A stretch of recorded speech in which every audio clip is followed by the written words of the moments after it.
it feels good to them, you can do a rack through with it.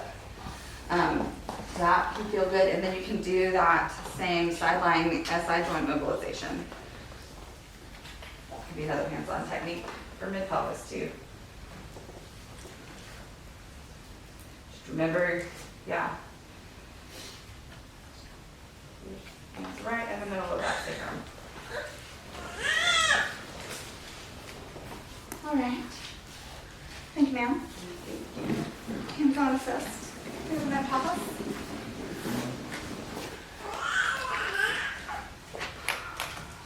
Okay. We've had no issues up to now, but maybe now we're pushing and we're getting hung out with the outlet a little bit.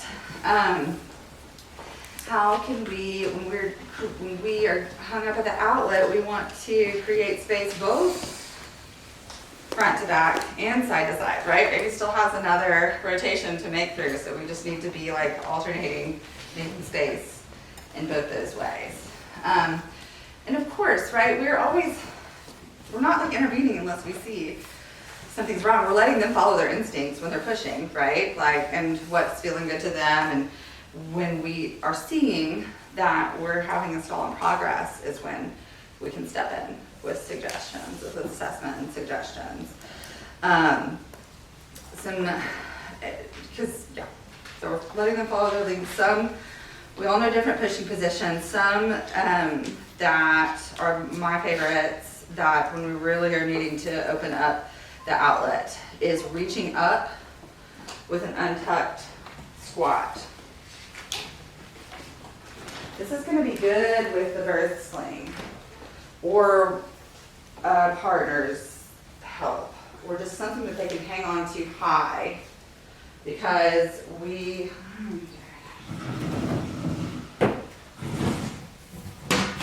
all on how I can birth around the room. When you are not only like in this, when we think about squats, so many times we think about like squatting like this with your pelvis tucked in, right? But when we're squatting for pushing, we want to open up that outlet. So we want to squat more like we're peeing in the woods. Yeah? With their sacrum up to the sky. Hit the poison ivy. Yeah, don't hit the poison ivy. Nice and high and open. Let that tail wag up, that coccyx bone, making all the space in the outlet. But then if you add a reach up while they're doing that, it is pulling up on the latissimus dorsi muscles that is also attached to that ASI joint and ASIS pelvis, and like pulling open the outlet this way too. Making all the space. I feel like that is the most space you can make an outlet. Like that.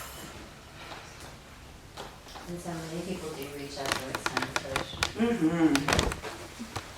On the side of the birth pool or Mhm. to the partner. Yeah. With that, do a lot of hospital births, inclining that head of the bed, and there's always like a little handle on the hospital bed like this, so we do a lot of that. But yeah, now I'm realizing I need a birth sling, so I've done that multiple times. Hands and knees. Obviously, we know that's a great pushing position. A lot of women get it instinctively, but it might not be instinctive for them to do internal rotation of their knees. And that adds, your knees are in with internal rotation, it is opening up that outlet. So that can just give a little bit more space that we need in opening those sit bones, opening up that sacrotuberal ligament. We'll even sometimes kind of have them just do it in and out just to create that movement in between. And just movement and variety.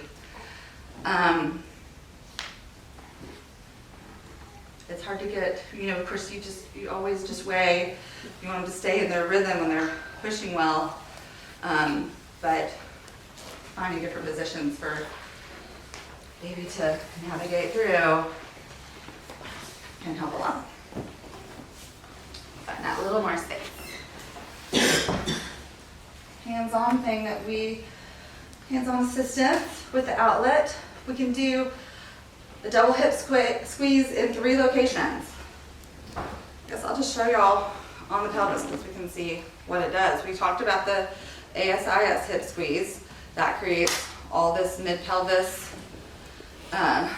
movement or opening around the iliac tubercle in here. We have to need actual hips.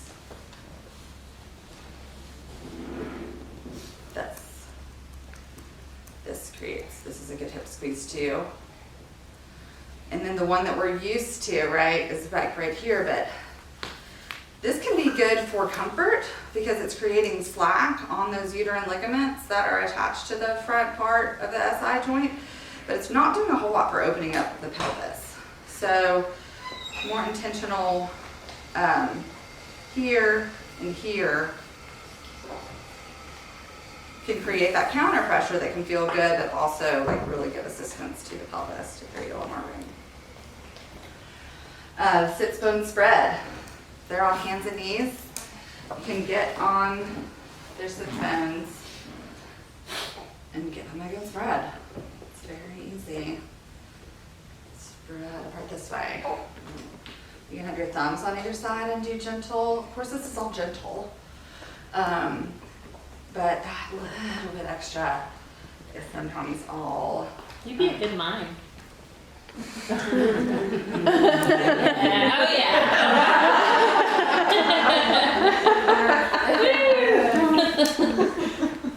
We love it. It's a beautiful sight. But it's so fun. I'm like, I did it. Woo, it's the best. We can do an untucking sacral press. Oh, you did it? I'm bossing you. Maybe you want to show this on people. Let's see. Let's push on our hands and knees here.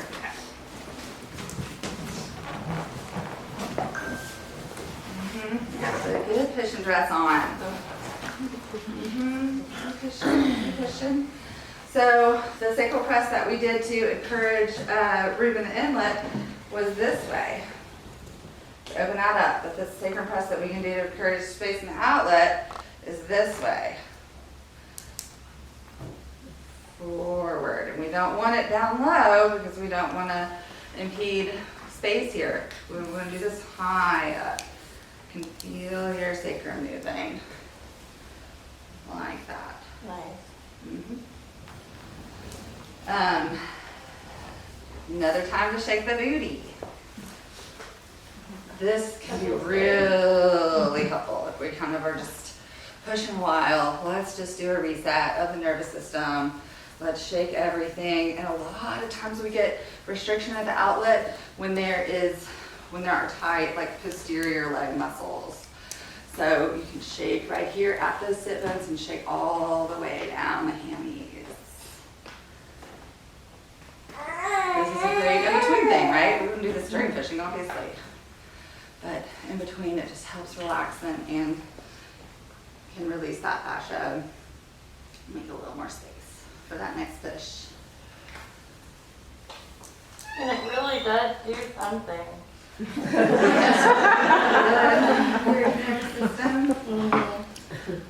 Sit spin spread, since you're here too.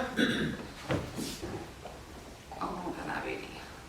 I usually do it with the palm of my hand. They're pressing while they're pushing. So we're coming down into push here, and you're doing a little bit of a spread here to create space in that outlet against like a counter pressure push. And then like I said before, sideline release at any level. Is everybody comfortable with the sideline release? Mm-hmm. Anybody need a refresher? Okay, great.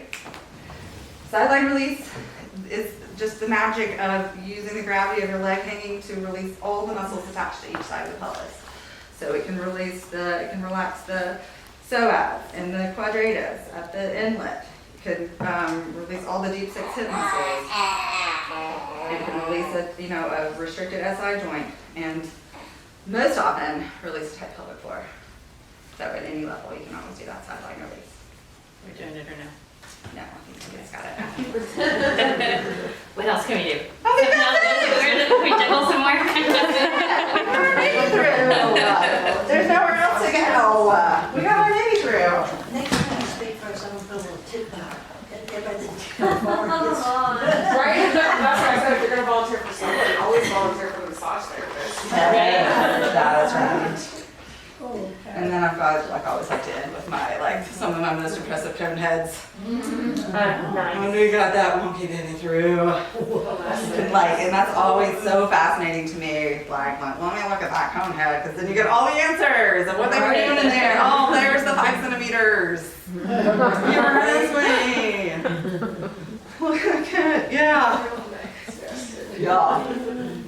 Is my baby gonna be okay? Yeah. Keep a cap on it. Yes. Hi, guys. Thank you, darling. Thank you. You're so precious. I think you were